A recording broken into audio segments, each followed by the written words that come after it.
Hey, Kyle Leon and John Barban here today with some advanced fat loss tips and tricks for all the ladies at home that would like to accelerate their fat loss results. Because truth be told, women have a lot more difficult time losing weight, and it's just a genetic truth. It's evolution. It's something that we can't avoid, but there are some things we can do to actually speed up a female metabolism that a lot of people do not talk about. The fitness information out there does not talk about because it's relatively new research. Correct, John? Yeah.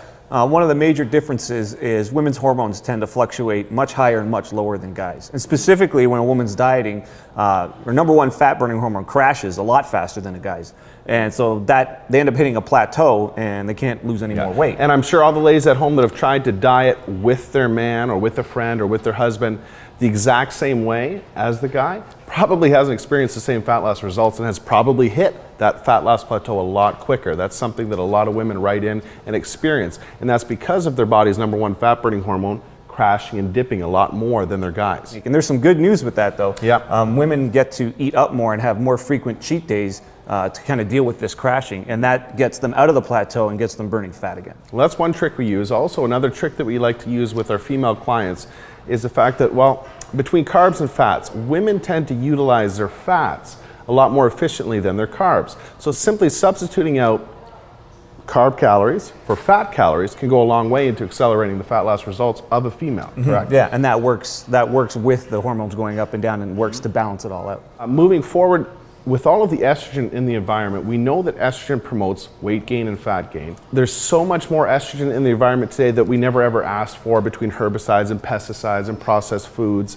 We have to do what we can to avoid, guys and girls, but specifically women, we don't want their estrogen levels any higher than they have to be at this point. And so one of the things you can do there is remove any extra estrogen promoting foods from your diet that don't need to be there. And one of the major ones is soy, and soy shows up all different ways, like edamame, tofu, even soy proteins. Your Starbucks, your soy lattes, it just goes on. Yeah, it's an option that keeps showing up, and you just don't need that with all the extra estrogen that you can't get rid of that's coming in from the environment. So one simple thing you can do is substitute those forms of soy out for other things like whey protein or different protein sources. That's a very, very easy fix. Eliminating some of these estrogen promoting foods from the diet can go a long way into just accelerating the fat loss results by itself, period. Yep. I think those are some cool little nutrition tips that a lot of viewers at home probably aren't really aware of. And I know that there's some training stuff that we should talk about as well. Do you want to do that? Yeah, for sure.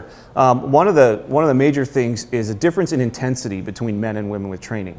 Women seem to do better with moderate training levels, both with their weight training and their cardio. So guys, on the other hand, can go much more intense with training, but then can go much lower intensity with cardios. So it's sort of like guys go to the extremes, but women tend to work better and burn more fat when they stay in the moderate intensities for both their weight training and their cardio. What about length of a workout? Is there any genetic difference that we found to be more beneficial for a female trying to lose fat compared to a man? Or is it more just the intensity? I think the intensity is most important. Now that intensity works itself into the length of the workout, but women can actually train longer than men if they want to, but it's the intensity that's more important. Okay, gotcha. Moving forward, we know that there's some exercises that women just do not need to do. They just don't need to do them. They're probably the least favorable exercise for fat loss anyway. Yeah, and well, I think, number one is the Olympic lifts. I see a lot of trainers nowadays training people in the Olympic lifts, things like a clean and jerk, a push press overhead, really ballistic stuff that ends up building up the trapezius, like creates a thick neck look and they don't need to be doing big shoulders. They don't need to they don't need to be doing deadlifts. I don't recommend deadlifts for them. Olympic lifts, shrugs. Yeah.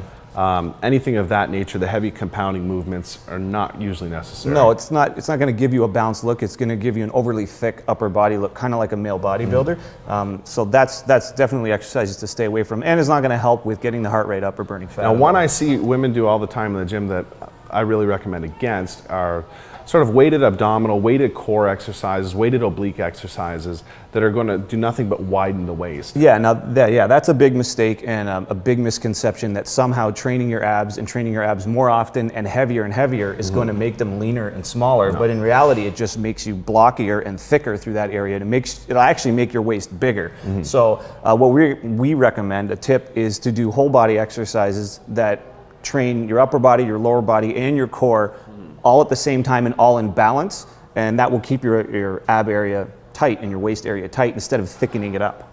Okay, cool. So let's quickly review some of the tips that we covered for female fat loss today that is not really out there in all the magazines or publications. Starting with nutrition, one, okay, women can incorporate a few more cheat days, a little bit more frequently to spike their body's #1 fat burning hormone, which tends to go in the tank a lot quicker than guys. Number two, substitute some of your carbohydrate calories out for and put in fat calories. That's a big one. That'll help balance your hormones and you'll be more efficient at burning fat that way. And thirdly, it's a good idea to avoid any more estrogen promoting foods and compounds that aren't really necessary. We get enough of it in the environment as it is. Estrogen makes fat loss more difficult. Soy-based foods, soy-based proteins, soy lattes, edamame. Limit that stuff could probably help you guys out a long way. And then for the exercise tips, number one, stay away from the Olympic lifts, shrugs, deadlifts, and high pulls, those sort of things. It'll give you kind of a thick neck and upper body look. Number two, exercise intensity. You can be moderate with your weights and moderate with your cardio instead of on the extremes. And number three, stay away from weighted core exercises that'll just make your waist thicker and blockier. Very cool. I hope that that helped all the ladies out at home. And for any further fat loss information and ways to enhance and boost the female metabolism, definitely check out venusfactorfatloss.com.